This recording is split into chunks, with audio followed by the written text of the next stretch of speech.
watching Morning at NTV.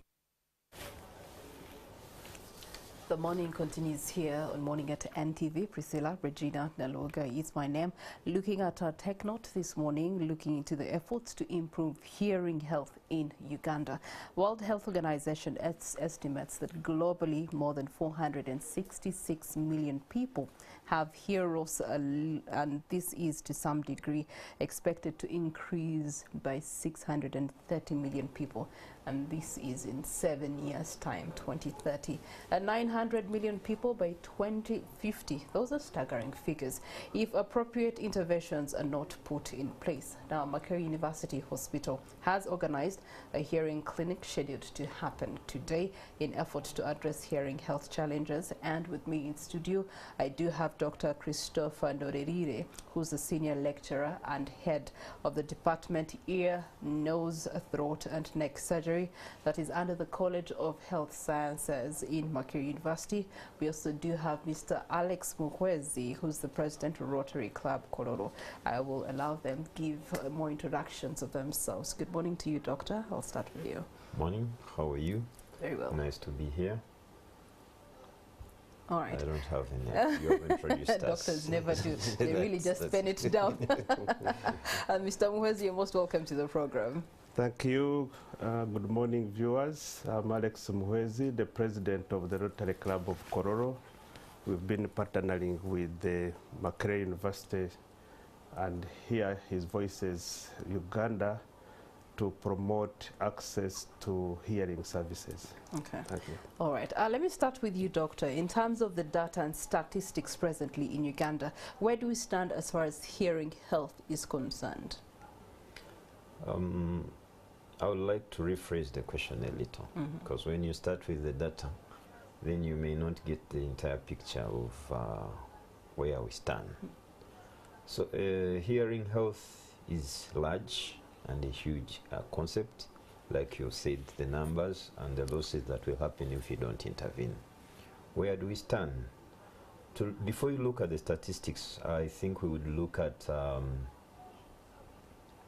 how are these services available in this country? Then we can talk about the statistics. For example, we have the services are very low in the country. I know government is trying hard, but they are very low in the country. The services of ENT doctors in this country are still low. The universities are struggling, and the government is offering incentives to build this up. But the ENT doctors are very scarce in the country. I think some regions currently don't have surgeons, so we need to fight that so that these services can reach the society. And then there is a group of technicians and physicians who actually assess this hearing loss problem or treat people with hearing loss in the field of ENT, and these are called audiologists. And this is a very big problem in the country, that we don't have audiologists in anywhere in the country. Mostly in Kampala, we have a few, and a few audiologic technicians. At less than 100 that we have in the country? Yes, I'm looking at that. Wow. And these are the people in charge of assessing hearing loss, managing hearing loss, and also working with the surgeons. And they're based in Kampala. And they're mainly based in Kampala. In the private sector of health? Yes. Okay.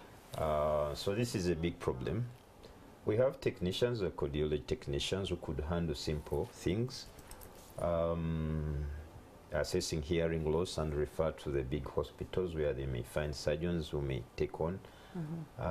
But still, these are not yet within the public sector, so they are still practicing privately. And these are also trained by the Allied School at Mulago, so there is that gap. That's why I say, if you want to know the statistics, you may need to know how big the problem is. before we begin talking about the numbers. Okay. Mr. Muhweezi, in terms of when he says how big the problem is, you've had experience with the club in partnership with different entities in regards to hearing health. From your experience, what have you found as the realities of hearing health in Uganda on ground? I would start by concurring with what he has said, that no one can tell precisely how many of the cases of people will have hearing problem because of limited provision of service, that people could come and report and you diagnose and know that these are patients or people suffering from hearing.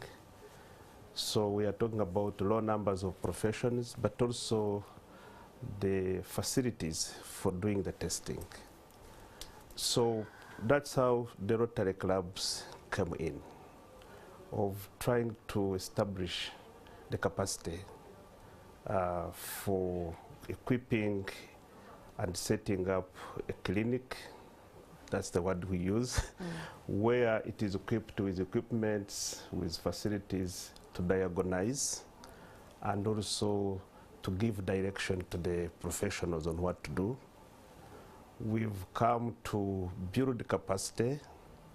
Part of the program we implement includes sponsoring medical professionals to go for training.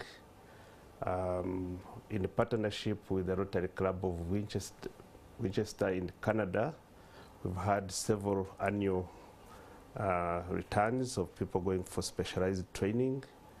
We have partnered with Hearing His Voices Uganda. It's an NGO operated by the same professionals to extend their services and equipped them to have more capacity to reach out, not only to do diagnosis and managing the cases, but also to do counseling of the children with hearing problem and also their families. Okay.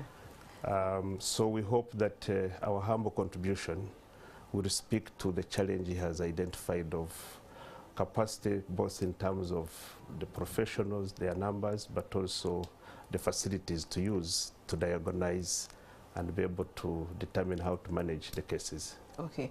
Yeah. Presently in Uganda, what are the hearing challenges or ailments or illnesses, I don't know what to call them in the medical terms, and what are fundamentally the causes that bring about these issues in Uganda? I'll take a group of them. Hearing is divided from the low, mild hearing to what we call deafness. Okay, so people are subclassified in the different groups. Many people have disabling hearing loss. You may not be in the mild group, but maybe in a moderate group. And you say, my one ear is not hearing. Oh, I cannot localize sound. Oh, when things sound from this side, I hear from, I take time to know where they are coming from. And then that's a group. Then there are groups of people who can not hear like simple conversations, okay, like 1 meter away, and then they have problems. Then there are those who cannot perceive anything. So there are groups of people with different degrees of hearing loss. Okay. I think that's what you wanted to ask.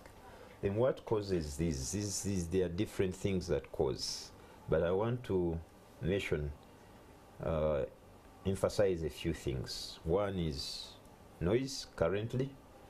The noise pollution in this city, there are so many artisan workers, there are so many other factories that don't adhere to hearing protective gears, and there's a lot of traffic and all that stuff.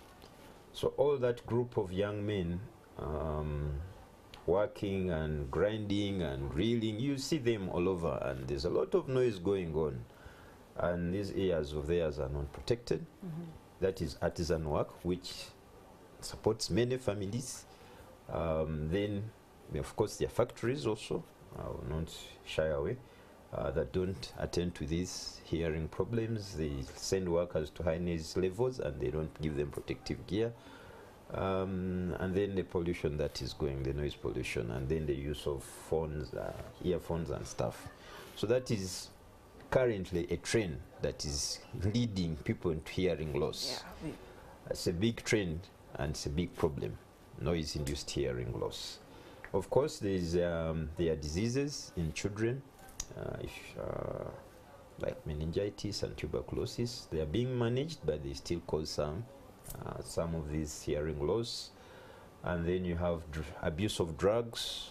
You know, some drugs do cause hearing loss, and people do abuse them and then misuse them, and then they are not properly being managed. Those are the current things that are causing lots of problems. But still, there is another big group of people that develop hearing loss. These are, as we grow old, our ears also grow old.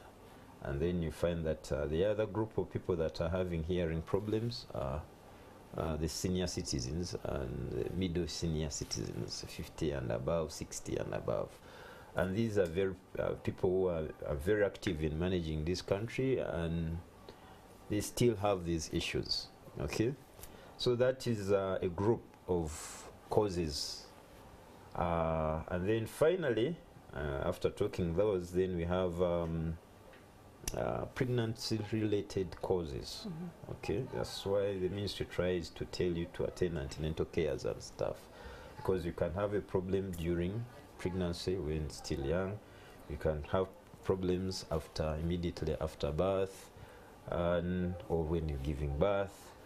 And then children that have these unattended to pregnancy problems, in most cases, will have a permanent hearing damage, and then they will have hearing loss. So that's why we encourage mothers to attend these antenatal and have medical personnel around them when they are having, when they are in their pregnancy period. Okay. I know that Makerere University Hospital is organizing a hearing clinic. Could you explain to us what this hearing clinic is all about? This has been work done with a partnership with the Rotary Club of Kololo, and here is Voice Uganda. And we identified the problem about 2 years ago. Not that the problem wasn't there, but the Rotary Club came in to support and help the society, and there was an avenue. And then today is we are officially opening the clinic. We are launching the clinic, and this clinic is supposed to assess, manage, and treat hearing loss. It's one of the kind in the public sector that can manage hearing loss from 0 day to any age. So if you have, and it is also working with other hospitals that are running screening programs. The project is now wider because of other partners that came in to help. Yes, the Australian Development Agency has come in to help. So children are also being screened in the same project from Kawempe, which is our biggest national referral for women, from Masaka Hospital, from Barara Regional Referral, which is also a very big hospital in southwestern Uganda, and in northern Uganda, Gulu, which also has a university. These are tiled to university settings that are running ENT programs. Okay. So they are going to screen, create a lot of data, which has already started. It's around 6 months. And then if they need diagnostic services, the university takes on. And this is also going to help like the factory people that we have been saying, to screen them, and also participate in school health programs and screen for university students who have hearing loss and manage them. All right. Mr. Muhweezi, as a partner with the Rotary Club in Kololo, you have held previous editions.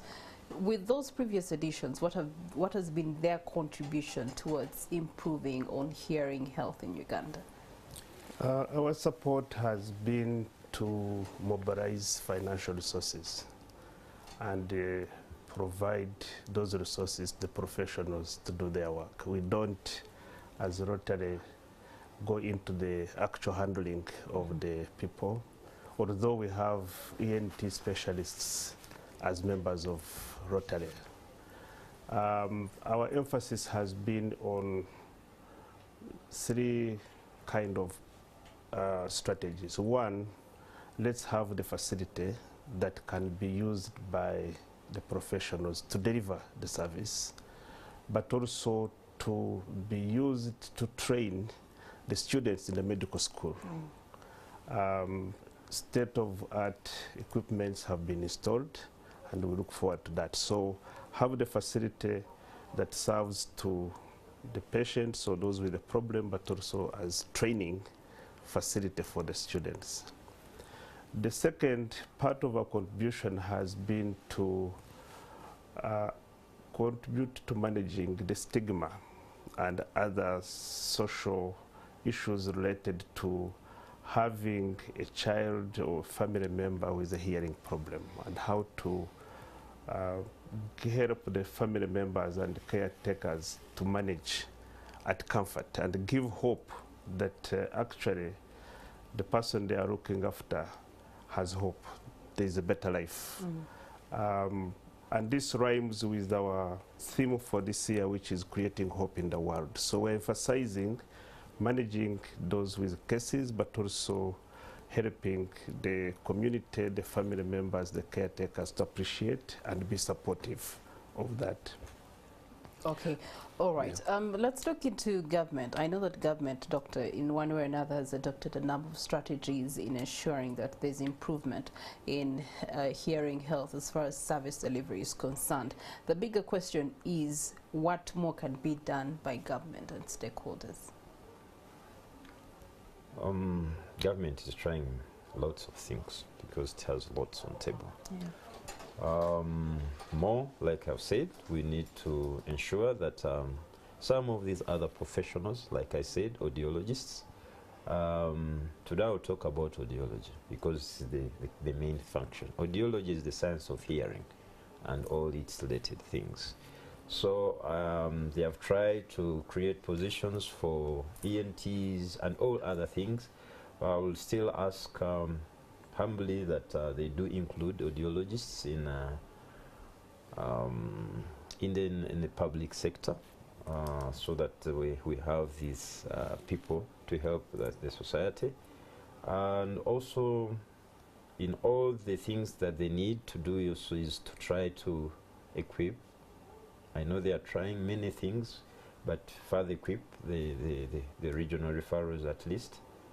And we would also ask to reduce on the cost of assistive devices. For hearing, I would say hearing aids and cochlear implants, which are a bit costly. These we need to find a way of making them come down so that they are affordable. I know that for the past 2 years there's been an outcry to actually cut on the cost of those.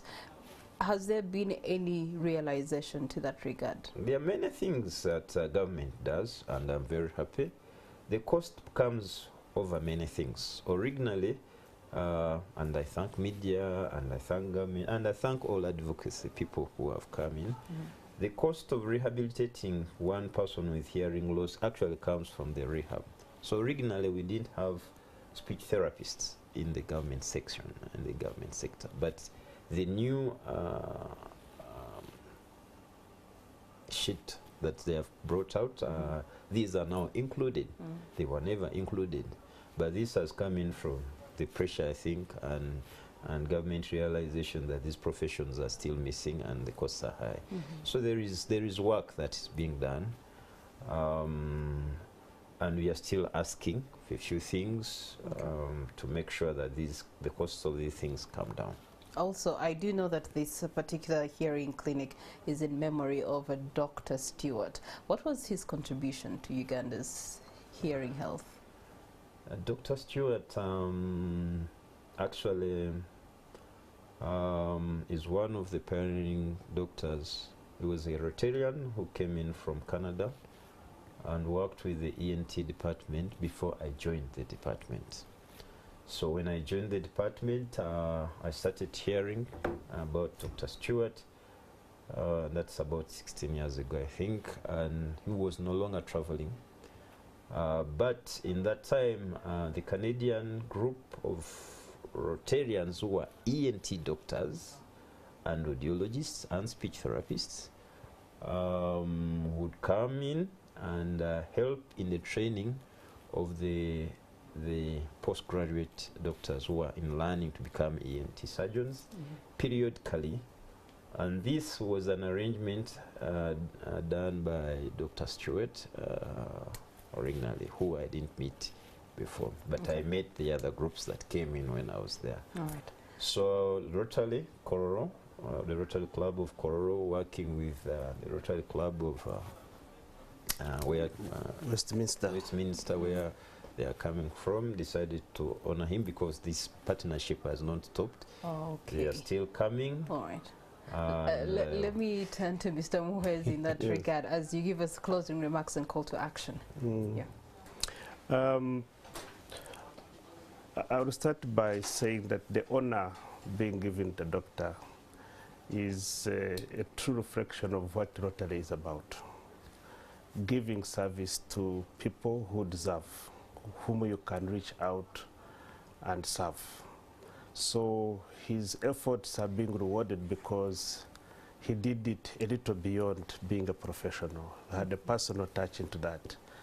And we have taken the opportunity to promote the cooperation, where we have raised so far $150,000 that we have invested through the medical school, through Hear His Voice, to establish the clinic at Makerere Hospital, University Hospital, to provide equipment, the medical school, to prepare that NGO. And we hope that together with the training that is going on, we've planted the seed, and we welcome more people, more organizations to join in and support the cause. It's one of the health services that is underserved in the country. All right. We do appreciate the government efforts and would encourage partnerships so that where possible, hands are joined to deliver this service. All right. Thank you so much, gentlemen, for giving us this incitement, and please go get your